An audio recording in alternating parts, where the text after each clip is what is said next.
जय माता दी सभी भक्तों को। आप सभी भक्त मेरा प्रणाम स्वीकार करें। स्वागत करता हूं आप सबका आपके अपने YouTube चैनल स्पिरिचुअल मोटिवेशन में।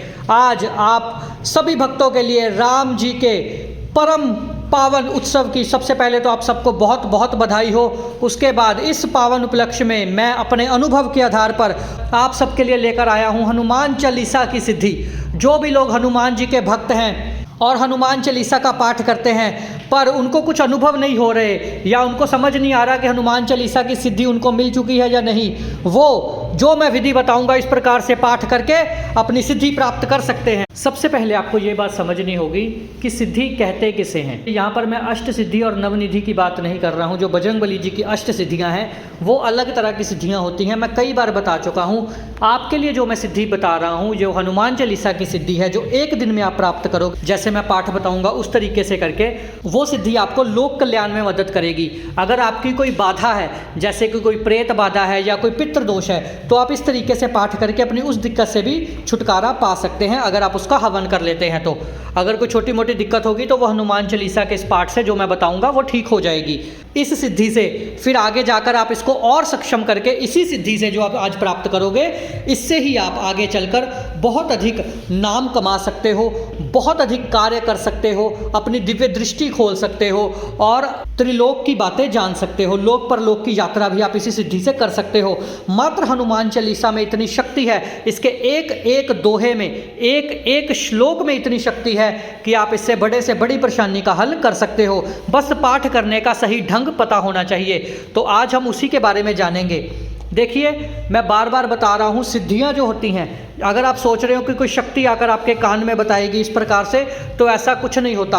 हनुमान चालीसा की जो सिद्धि होती है वो मन का त्राण करती है, मन की तरंगे पकड़ती हैं। बजरंगबली सूक्ष्म देवता है, आपको इनको हृदय में स्थान देना है और किस प्रकार वो साधना करनी है उसकी विधि मैं आप बताने जा रहा हूँ। आप सब लोग ध्यान से सुनिए और इसको एक अच्छे शिष्य की तरह ग्रहण कीजिए। सबसे पहले आपने श्री राम जी का नाम जपना है, अपने आसन पर बैठना है, न्यास करना है, विनियोग करना है।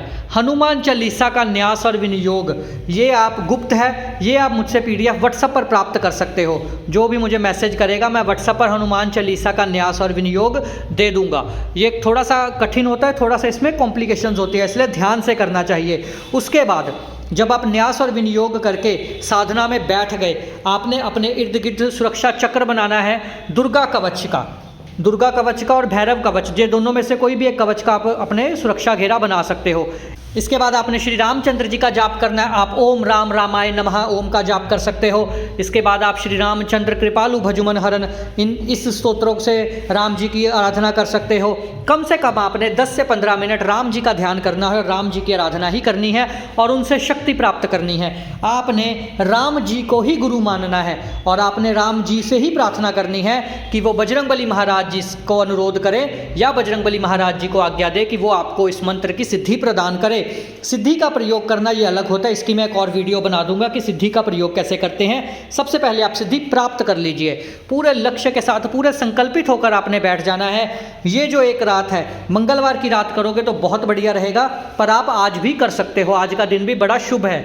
इसके बाद आपने बजरंगबली जी के भोग के लिए प्रसाद लेकर बैठना है। आपने घी का दीपक जलाना है बजरंगबली जी के आगे और आपने प्रार्थना करनी है बजरंगबली महाराज जी से कि वो आपको इस मंत्र की, उनके हनुमान चालीसा पाठ की सिद्धि प्रदान करे।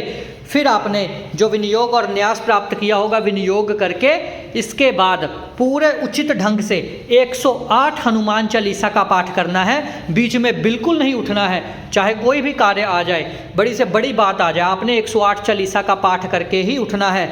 जैसे ही आप अपना पाठ पूरा कर लेते हैं, आपका 108 पाठ हनुमान चालीसा के पूरे हो जाते हैं, उसके बाद आपने अंत में फिर एक बार राम जी की स्तुति करनी है, अपनी माफ़ी मांगनी है और आसन से उठ जाना है।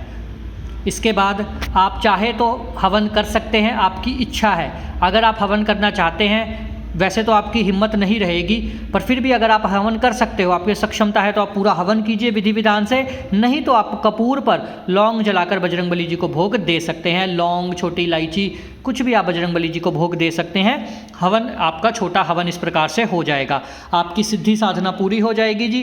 फिर आपने जब भी हनुमान चालीसा का प्रयोग करना है, उसकी एक अलग से वीडियो मैं डाल दूंगा, नहीं तो आप मुझसे व्हाट्सएप पर भी पूछ सकते हैं कि इस सिद्धि का प्रयोग कैसे करें। तो आप सब लोग, मेरी तरफ से आप सबको शुभकामनाएं हैं। पूरी श्रद्धा के साथ, पूरी निष्ठा के साथ बजरंगबली महाराज जी की ये अनुष्ठान कीजिए। आप सब लोग उनके दर्शन प्राप्त करें, आप सब लोग अपने कार्य में सफल हों, आपकी सभी मनोकामना पूरी हो। जय माता दी, जय माता दी, जय माता दी।